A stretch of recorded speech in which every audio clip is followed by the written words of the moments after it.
Agrada na tire o se bra be kasa ansem no. Debi oyin nana de ba eni say time ansam na ebubo ba no the first savior of phone so ka kire ni say de oye nyina no mi yawo enti no oma asungwe mra no njai obi ni masama no oma enje obi ni munya ne ho o ka kire me say me ni bibia metumi aye nti no me hwe program wo YouTube ena me hu ohene ba media me hu ne number ena me frɛ no ena me frɛ kura nyo no na fa ada guy bi na fa number no ena o say okay oni ohene ba be kasa nti o echire no de ohene ba number ma me na me frɛ no ena me chechire mu chire no ohene ba say before say e de ne court o say me na yesa nko de me court okay ade ntina ho na yesa o de court asem na me de asem ne ba bonde okay Reverend Obafo share no wonder. Me share no da. Ba Savior na me hunu da. Okay. Na Savior oni wadi Reverend Obafo ho komoda. Savior eye madam for first of all or ye madam for. Sama e onu so ko enjobi ni ma sorry. Da. Minim Savior nye ne. Ti one day me o na onu ka kire me say omu person mu ye deal bi. That day kwa na Tuesday of frame na me was sorry. I was sorry. Just send me message on WhatsApp. And I'm catch and say. Meba producer. For someone no me come konfo agrada. Enoch. Kwa KBS no fagusu na me ha de. Ahaya kasa with evidence. Before say baba betra ka obi asem ye nhwemu ansa.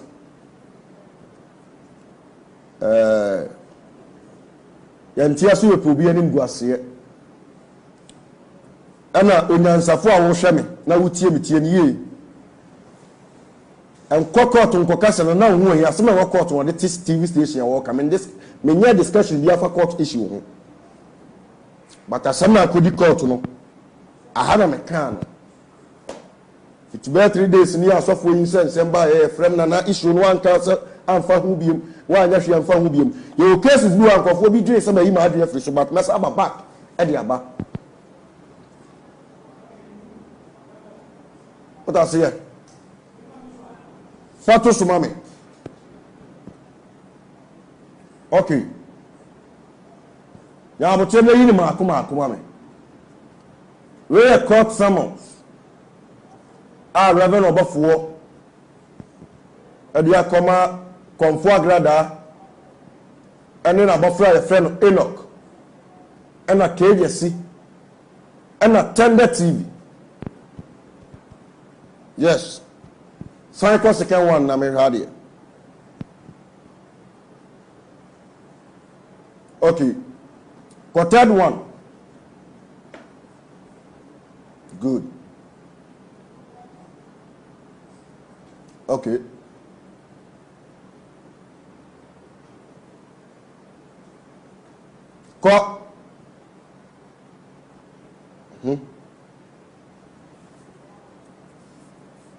okay yene ntre ngome free aban mu koka konfo agrada ansanra one na abafra na asa ne mofras Enoch KBS ono ankasa agrada ena Tender TV okay cycle we are why the no okay cycle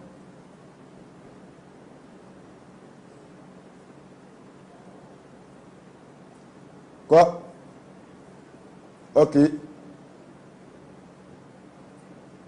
nice asombai ena kofa san sama yi baaye inyina ye Victoria interview guarantee ye odi ka guarantee bi o social media sana me ame share number akofre no abe interview no agrada ate no react ye eno kasa asam no original police so ye omunchi shemu police for Vic atutu na no so na no asem eno ati no mo free savior atutu na no twa na no asem man lawyer man bill no say adam before ye shia da okay see once be ye call abeka market see abeka market a o cross kwan na fufu joint bi wo omudi omo ton akranten kwan ti e ani etako okay ti me ko shia no wo achimota ajani atrafa ho ti one day me o Tuesday kona me was sorry and I send message say me friend no okay and I send message say my busy to me friend later ti ni Wednesday ade chi ban friend that because man pontam me friend no and I say oh me picture odipi my kesi o na me si o eja oba ne de na o say ana obi ni mama misika se me nkotwe meto srade me hu srade nche meto ana na me si gyro off and I say me gusu kwa sorry na na me si debi de enti ameka say debi ni say who say se onne e hobby enti say mini ni wo ho ansam na o kan me penti no I just want to avoid ne kasa tia papa no enti ameka say me nko asori ni bio okay and o see de bio na me nhia no na me nhia no wo he na o see me nhia no wo chi mota me kon ni mo okay na me ko hia no and o kan say Reverend Paul fashion ne bo so obe TV station ma no okay obe si asori dan ya ma no okay say via some me kan unim say me obi nim asema o say via be kan ni say omo ge bi was omo asori ho Reverend Paul asori ho oni Pastor Kevin fine until like obe fe Pastor Kevin komodidi mu no na okosra Pastor Kevin na Pastor Kevin ko jana kwan ya na moto na ahia no okay that is the first day kwa miss me mami agrada aba no picture e was savior phone so okay me mami agrada aba no minim no ye kokko okay that is the first day me hu ni picture okay e won the phone so okay minim no okay e no ka say e ye de na say metumi aba bontin kwa sa assassin of the beginning of issue no say Bishop Obi ni warrant down mami baby ami wo sisi ano we kan warrant down 5 times amame okay say me kapo a sorry man kwa beji edi because say a disaster ni see ye no na me ye victims okay papa na anjam wanda ni ne chi anchere me okay oboa me e ma mi sa pejae nti say me ka sa akura na me wonsam bi a say me ka sa papa na ya ma me obi abeji edi sa papa no me ne na de ti da okay na me ka chane say asam na o kan no mi suro e na obo that's the first day obo obi nim kesi o mu no okay oni Rasta Samemu cases no audio no chire me na me say na wo guy cases aya mamu no e na me fa me hu meji mu na me za meji sa cases ne bi wo e na ye di yes resem na o so ma me nye resem wa ha na ye de na me say ma me agrada de wa he de o so ma me agrada egu Reverend Bofo ni ma se de bi obetena TV so a o ka na asem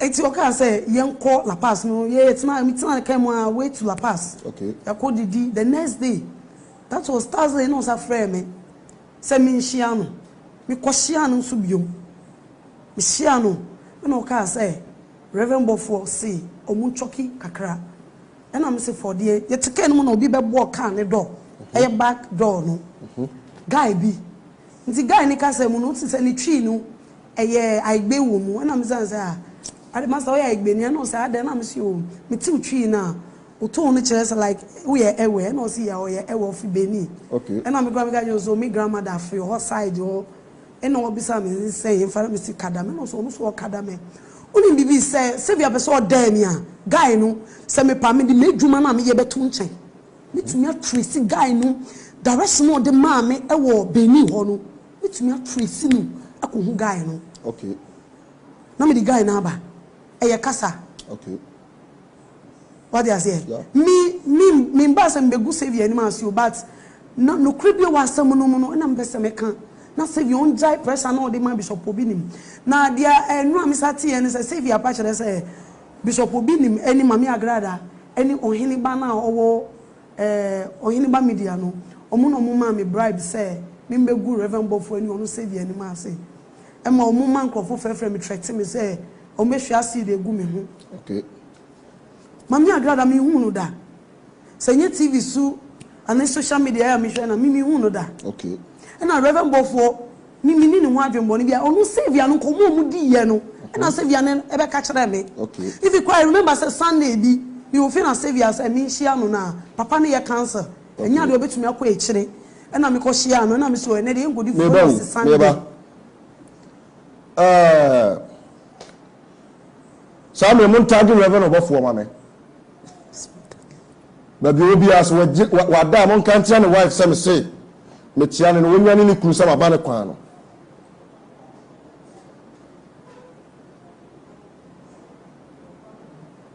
Mo send messages ne do be court mi o ba fo ntimi fa me court. Ana me nso oba fo say me kana sem. O ni pa sem ya metu ye. O ti ase. Ti mo send message ni na sefo no. Munya sa messages no. Na montage ni mama no pay. Fiti be 3 days ni ana sem ba me frɛ ni bia na me frɛ no a. The phone no enko. Bishop Obinim onso me frɛ wa omfa. Na before sasa demon break and sensem ni be ko na wie ye na fire ma fire wo no. Mesero me mfa mbaba. One onipa no. Okay, one my own trunk come on so. Me dia e ma mi gidi ye say Reverend Bofo e na esuma Savior ne say Sunday bi me ni Savior ye hye say ye be hia e na Savior ka say onu on person obekọ ekire because Reverend Bofo ye cancer into on to me into car na ekọ ekire e watch motor. Okay. Or ye cancer. Nti dia obeka ne say me hia nti no me fa drop in free baby am won call.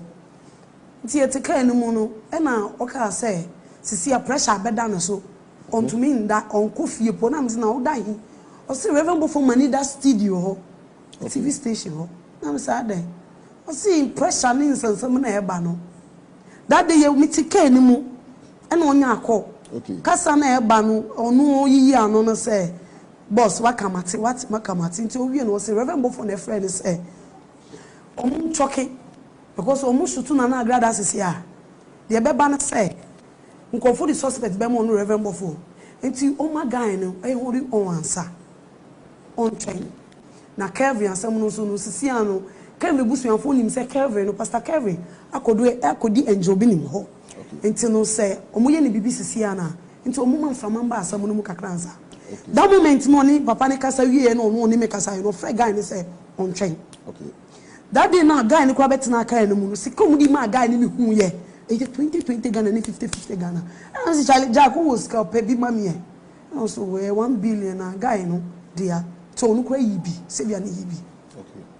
Savior many time ma me di betina TV so ana me di betina social media because me juma ma me kwan ma be di intro to so obia me say nana asem be say me class am bi obia ni ho betina fie ama obi efiri abonti am begu ni papa ni mansi so far as onim se sa ni papa no wabo ni paneda se obi ni munye hwe ma Savior da po a obi ni ma hwe osofu Savior da it is Savior so ma obi ni mu odai obi ni like obi ni anya ni peace of mind that Savior ma obi ni munya ni peace of mind onja agrada anya hwe omu fa me mu na enfa court agrada anya hwe mi ni ma agrada o ohini bakwa mi hu no da o just fun so ma me ne kasa aye ohini ba mi ni mo no eno obi nim kwa se begin no mi ya madwen se meba bonte abekasa yi no obi nim ma me kwan o say enya de o mo betumi aye bibia etu obe protect Savior Pastor Kevin Okay. O ma me kwan o time ba ko Spain ena mi ya madwen se meba bonte abekasa enti mi sani ni audio ena o si da bi ono o ma me kwan enti interview na mi grant e ohini bakra no obi nim onimo e kire no no ti ye. Okay. Iti mi ba ha sesi akura no se me sani ni audio say e bia father me call next TV a o ma me kwan. Okay. Enti obi ni mbo me pa agrada mbo me pa ohini ba mbo me pa se me megu onu Reverend Bofo ni Savior anima say ba me person Reverend Bofo nti as say Savior say one day he will come after you obeba se say jata wo so because who use wo mu Edian cry near, Edian cry na Savior, how many panyas on there. Me no more the omo number ma omo threaten me no me nsoro be threaten. And no I be friend me anopa me I think say me wo hospital me call hospital. And no be friend me fa ono number. Okay. And on the party friend me say agrada ni obi ni mpa no mo bo me no. Me ye na ko see say. Okay. I mean that moment na me feel fine. Nti no me ka take on na me say omfa mo nsam fi me so ko. If you say say me nya chips out so no say via na your body power. So if you say me no ye interview threatens when about so. Oh, threaten about me so say bi mo say o mama me dey some amba bonten am ka say dey me kan nya no kre na man yi say via some in free reverend bofa kuma mu a omu be hwa si dey gu me omu say be bo me tuo. Oh. But me so be a threaten. Me matisa nyama na mabre. Mabre. Me mami agrada me ni mu no. Na ho yi nyame ko ni enye this the first day me shia o. So me kwa me hu da. Me hu da social media na ya me hu. Me hu da. This is the first day me bind me background na me pesa me ba because na me for say bia. Your friend say the viewers ni bi bisa say ye dey na ushia wa hene ba media. O hene ba. Na me wo fie. E na me suma boy so fa me phone bre me. Nti me like my saw me data na me hu say o hene ba eye program. E na me fa the number no 003 no. I think say yeah foreign number. E na me fa me first one no. One fa. Enyo onu na fa ye guy bi na fa ye na me ne guy ne kasa ye. E na guy ne introduce me o hene ba. Nti no me o hene ba me ni mu no na mi. Okay. She me person me class am bi wa ha. Asem we njobi ni mu daba me nka ho asem to date Sylvia, we did papa ne boni bebre. I'm telling you. So Sylvia be kai the day aye ko Kumasi. E ko ye program way back years bi ye ko ye akwankyere bi a ye nyina ye share black. Onu so di yifo ne branch na obie wo nkoko no odi omo baaye. Sa week no di no di anka no di ye njobi ni.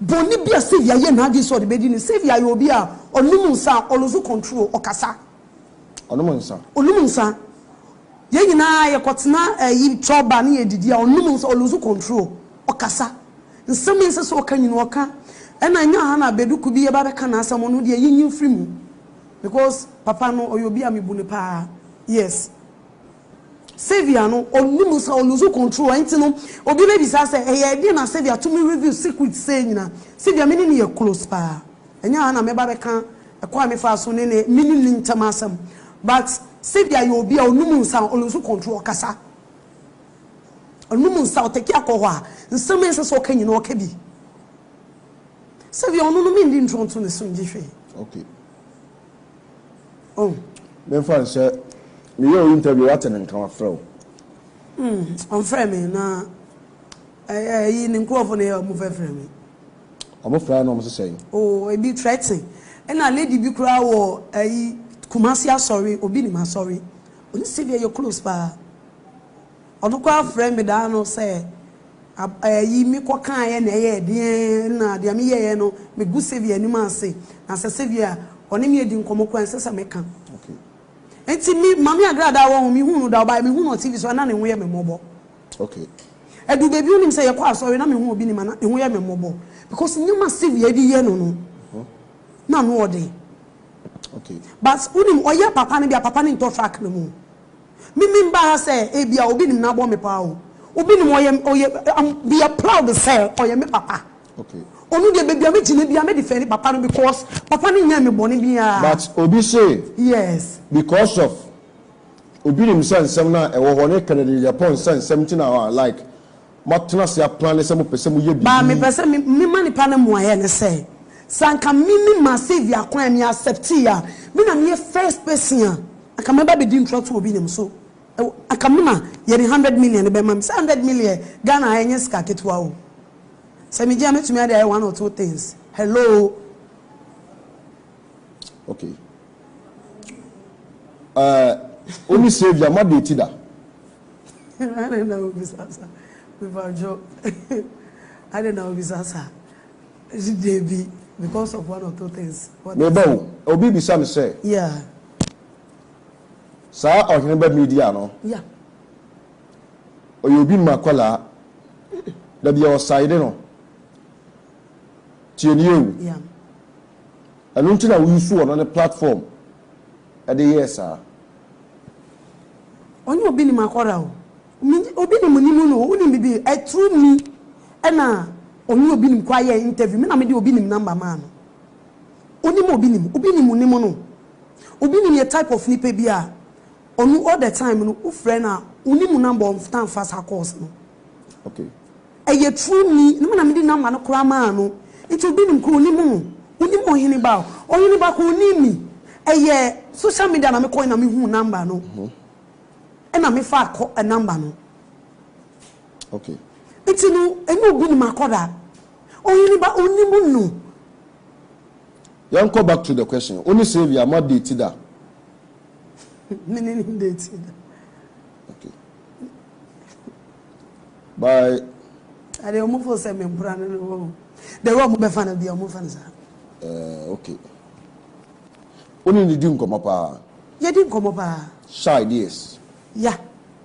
Ye din komo. Really? Yeah, ye din komo. By That's why I say Martin to. And so any besa ye close. Say say Adam for that. Okay. Yeah. Sure, on say Adam no din come na me kan asem bi kire. On say asem say akofa court issue di aba. Yeah. Ko fo bi mbiem a. Na ho hie timi agira na naso abepem samri. Same enye nyame ne begira machi ya na se e bia nyame ne beyi ne nsa oboa. The tennis. Me hwehwe asem mo ansa na mabeka. Untie ne yiwo. Ana me mfo bi metena ha mesrɛ no. Asem no ye kan obadum da wo tie me na se nyansafo a wo tie me. Obehu ba bi asem no ye kama ne kosi. Me no ta se me no obafuo e de konfo agrada eko court. Eno no nko no de ne court. Or the comfort rather na call your friend Enoch and na call your friend KJC and a Tender TV. Okay. And a coy. Now again, the man reverend about 42 sana mo ni na say was so comfort rather to the TV station so e gunani mo say so about passing nkuku no.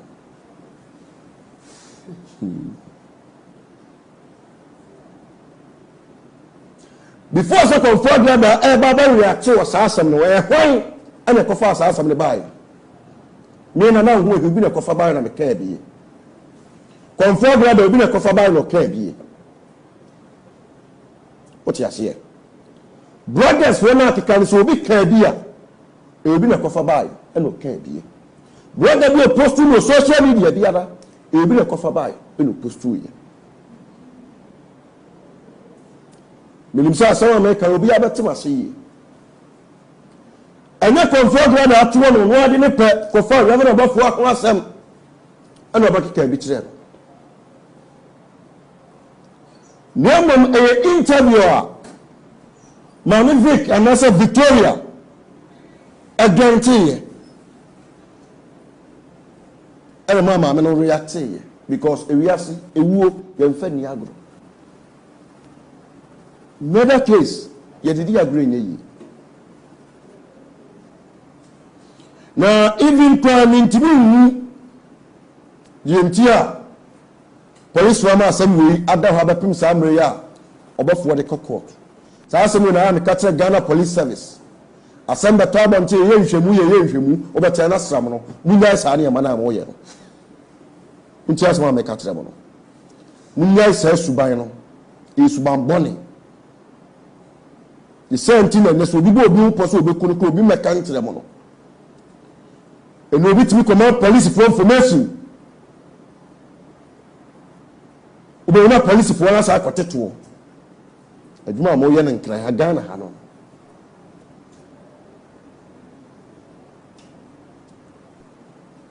What I say? According to Victoria Tresse,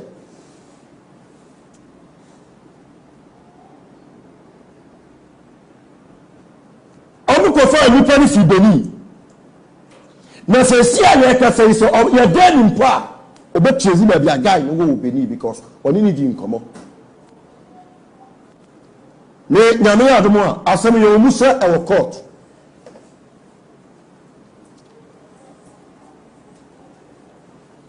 Onima obi bisa say abribe mu na o start say o recordings o record savior abribe mu time Reverend Bofo enim agrada problem le ba here. Okay, if you can because of ntokwa na me start recording no but me do ahama me nye clear me nye fair wa ha me tie recording no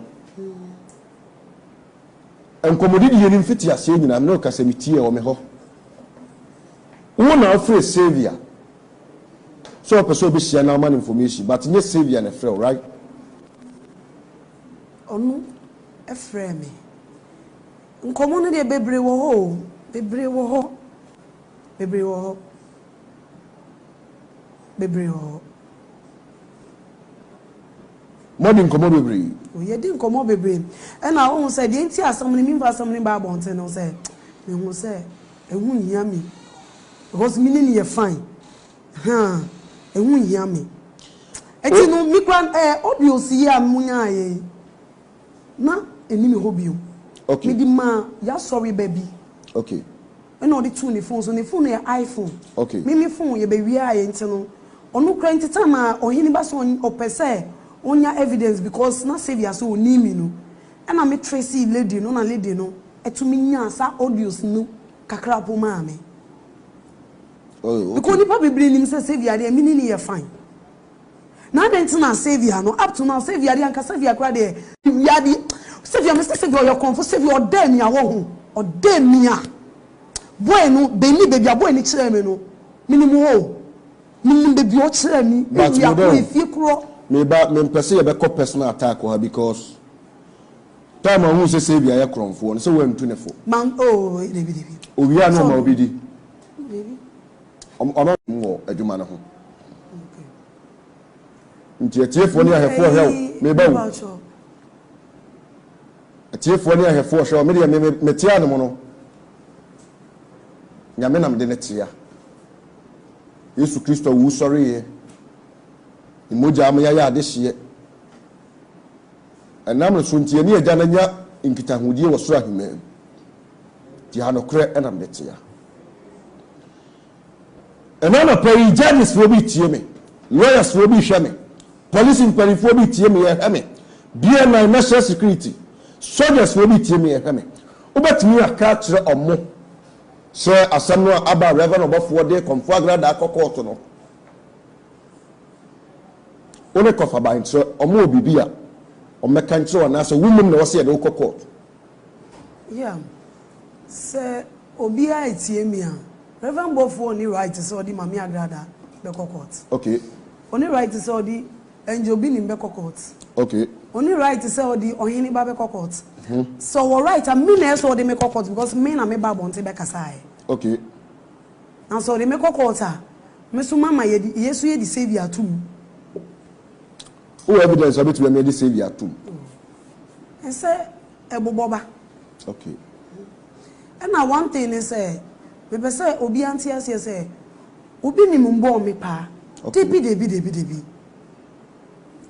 agrada mbo me pa agrada kwa mi hu no da okay any TV suni YouTuber me agrada mi ni mo no okay ohini bakra mi hu no da okay YouTube na me koy na me nya ne number ina me ne kasa he e no see before be grant interview just on save ya kasa okay save ya say onimi nti kasa ni mo na save ya say onimi okay ina save ya say ono onye ready so be kasa okay nti no de omo pe bi omo nye onsuro bi ya ene we o de yem fancy ya what dey say abusuafo